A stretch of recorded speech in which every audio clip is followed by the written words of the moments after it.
We've got an awesome derivatives calculus question coming up because I say it's awesome because it's worth 7 marks, but we can get these 7 marks really quickly with not that much work, not that much writing down. So let's get to it.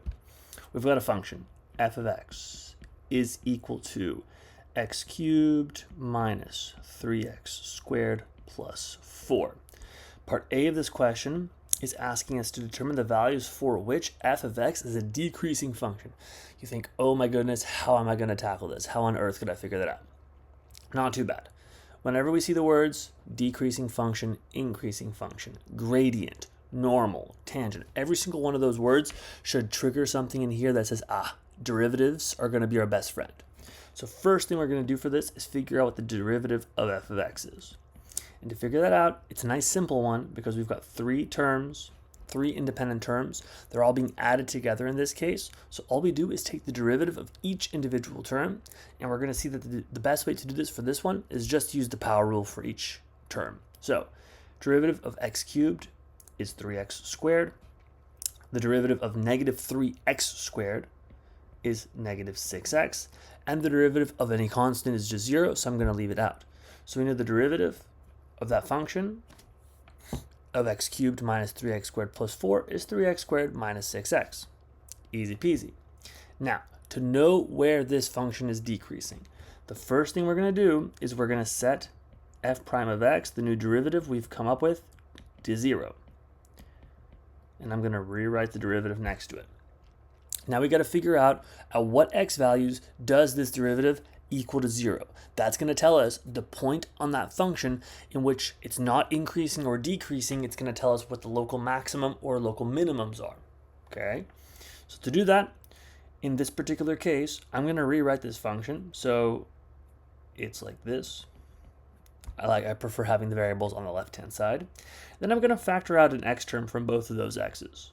I'm left with 3x on the left-hand side and a minus 6 on the second term equal to 0. So what we notice here is that this equation is only true. The product of two things is only going to be equal to 0 when either the first one is equal to 0 or when the second term is equal to 0.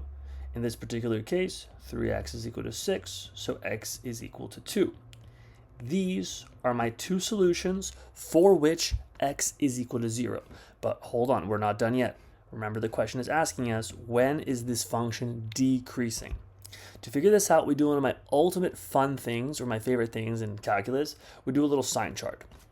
The way I like to set it up is I write the two terms, the two 0 terms we've just come up with here. Then I like to draw little dotted lines underneath them. Okay?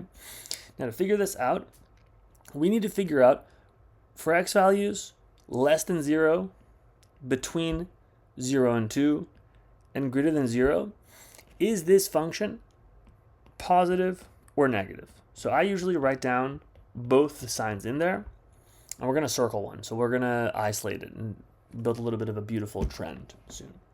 To do this, the easiest thing to do is to pick a number, a nice number, a nice value for x that we can easily plug into the function. We don't actually have to calculate that value. All we have to do is figure out, when I plug the negative 1 in, for example, does the derivative spit out something positive or negative? That's all we care about at the moment. So let's think about it. I'm going to rewrite the derivative down here. F prime of x is equal to 3x squared minus 6. What we're going to notice, if I take this f prime of negative 1, so I'm going to evaluate the derivative at that negative 1 term. A negative 1 squared is a positive 1, so I get 3, this is minus 6x. 3 minus 6 times negative 1 is plus 6, so 3 plus 6 gives me 9. I don't care about this number, but I care about the fact that it's positive. So I'm going to go back here on my sign table and circle that positive. Let's do the same exact thing for these other two terms. So I'm going to randomly pick 1 because 1's a pretty easy number to work with. F prime of 1 is just going to be, 1 squared is still 1, so 3 times 1 is 3. But this time, minus 6 stays as minus 6 times 1, which is minus 6. So 3 minus 6 gives me a negative 3. Again, I care the fact that it's negative, so I'm going to circle the negative. Lastly, f prime of, let's say, 3 is a decent example. Usually it's the next integer above 2, easy-ish to work with. It takes a little bit more practice though, so I'm going to actually plug this one in. 3 times 3 squared minus 6 times 3. 3 squared is 9. 9 times 3 is 27. Minus 18 gives me 9. It's a positive number. There we go. So what we just figured out in a different color is that in between the values of 0 and 2, this function is going to be decreasing. It's going to have a negative rate of change. Therefore, the answer to this question, it's asking us to determine the x values for which f of x is decreasing is 0 is less than x is less than negative 2. We can even present it as a little inequality. How beautiful is that? It's one of my all-time favorite things ever. Let's work on part B now. Find the coordinates of P. And it's telling us that P is, there's a point of inflection on the curve. Whenever we see the word inflection, we're going to think second derivative. And it makes logical sense they're asking a second derivative question after already asking a first derivative question. They're never going to ask you, they're very rarely, if ever I would say, going to ask you a second derivative question without first having you already taken the first derivative of a function. So, for part B, we're looking for an inflection point. That means that we're going to take the original derivative that we just computed and take the derivative of that. So f double prime of x, again, nice and simple little power rule. Derivative of 3x squared is 6x. Derivative of negative 6x is just negative 6. So here's my second derivative. To find an inflection point, we set that equal to 0. We're going to notice that this equation is true when 6x is equal to 6 or x is equal to 1. That means that we're going to see an inflection point when x is equal to 1. But we actually have to figure out the full coordinates for the inflection point, not just the x value. So to do that, we have to go back into our original f of x function and plug in 1 to see what corresponding y value it has. So if we scroll up again to our original function, it's x cubed.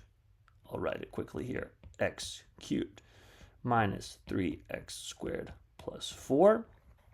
So let's plug in a 1.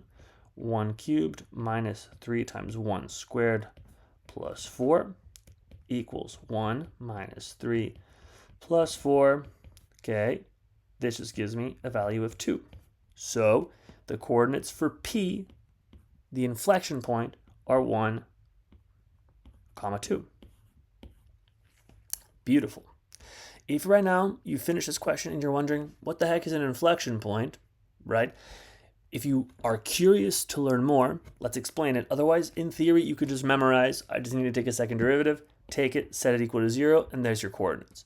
But if you're curious to know what an inflection point is, let's just quickly go over it. If I've got an equation, let's say y equals x cubed, it looks something like this, right? Where it increases really highly up for positive x values and decreases really far negative down for negative x values. If we imagine the bottom part of this curve kind of has this negative bell shape, we would call this concave down. And the top part of this has this more upward facing bell shape. We would call this concave up. Okay? The second derivative of any function tells you the exact point in which the function goes from having this concave down shape to concave up shape. So it just tells you, the inflection point tells you at what point is the function really changing its shape, and instead of facing the downward direction, facing more of an upward direction.